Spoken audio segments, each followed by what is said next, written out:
Well, I finally got around to completing Sonic Mania. Yeah, I even collected the 7 Chouse Emeralds, as we called them back in the day, so I could get that true ending, and boy do I have some thoughts.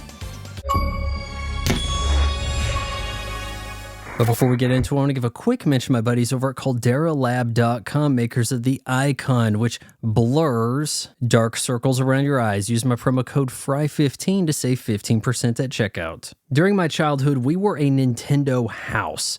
And though I was familiar with Sonic the Hedgehog and I played Sonic 2 and Sonic CD over at my best friend's, it wasn't a game that we spent that much time with. We got frustrated, you would die, you would have to start all the way over. It wasn't truly 2 players, though Tails could help you out. Invariably, we'd end up playing Mortal Kombat with the blood code. But despite the attitude, the bright colors, and the tunes, I've had issues with the presentation of classic Sonic the Hedgehog. By positioning Sonic dead center of the screen on a 4x3 TV, it really didn't give players much heads up and to anticipate the obstacles ahead of them. But I was receptive to playing Sonic Mania because, hey, with a widescreen TV, now we can maybe see a little bit further ahead, and maybe deaths won't feel like cheap trial and error. And I have to commend lead programmer Christian Whitehead, who really seems to have a grasp of what makes a Sonic game good. There is a flow to every level, and the times in which I was going so fast I ended up in an obstacle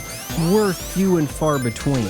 If I was lost, I could look for a trail of rings. There is some modernization, you can save, but it is very weird seeing a modern game with lives. Because it seems like ever since Halo Combat evolved, everybody's been beating games on 1 life. You just respawn at your checkpoint. In Sonic Mania, you get to go manageably fast, and your chief enemies are boxes. I don't even know why Sonic has an axe to grind with Dr. Robotnik. Yeah, I'm saying Robotnik instead of Eggman. I'm old. Because getting crushed to death seems to be the much more imposing threat. Sonic Mania starts in the familiar Green Hill zone of copyright flag music. And before long, you're seeing familiar sights from Sonic 2, Sonic CD, Sonic 3. There's a tasteless pot shot at Earthworm Jim, a zone about propaganda, a zone about broken dreams of a Hollywood starlet. Every act ends with a boss fight, some better than others. And Act 2 bosses might be frustrating enough that on the first couple of goes at them, you end up dying off your lives, running out of continues, and now you have to restart from Act 1 of that zone.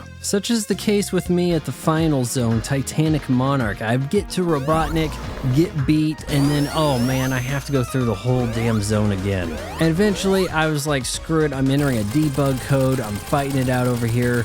Somehow Tails got shell-shocked and I ditched his ass for Knuckles and we tore off into the sunset. But Vaughn, that's not good enough. You gotta get the true ending. Oh, okay, fine. So I farmed 70 plus extra lives by destroying some kind of ink creatures, collected all the Chaos Emeralds like I was playing weaponless Mario Kart, used level select to send me to Titan Monarch, and I tore through Robotnik, which took me to the secret final boss, Robotnik and some other guy, a robot. They're fighting over an emerald, and it's up to Super Sonic to settle things. Now, this did take me a few tries, getting accustomed to Super Sonic, the fabled Super Sonic I never actually got to play as back in the day. Did he used to do all this stuff? Fly, and he's like largely invulnerable, but his rings tick down, so you have to keep finding rings to stay Super Sonic. Yeah, eventually I looked for some openings, hitting them in the back, and getting that true ending, you know, with that awesome anime style of Sonic CD, as our beloved Blue Hedgehog sacrifices his life and is never seen from ever again. Yep, it's too bad that this is the very last Sonic the Hedgehog game that'll ever be made. What with respecting Sonic's canonical death. And this isn't the MCU we're talking about here. When Sega kills somebody off, it's perma. But Sonic Mania is a good swan song for our hero. It's like a sampler platter best of,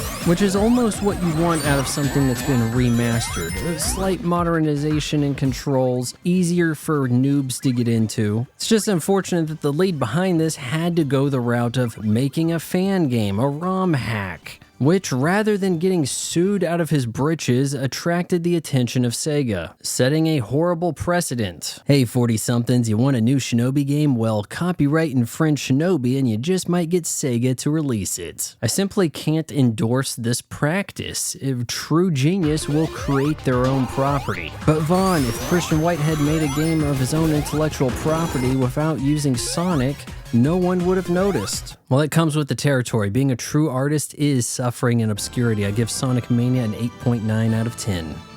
So we're at the part of the video where I have to beg you to hit the subscribe button and ring that bell, because subscribe doesn't really account to anything other than YouTube might someday send me a plaque.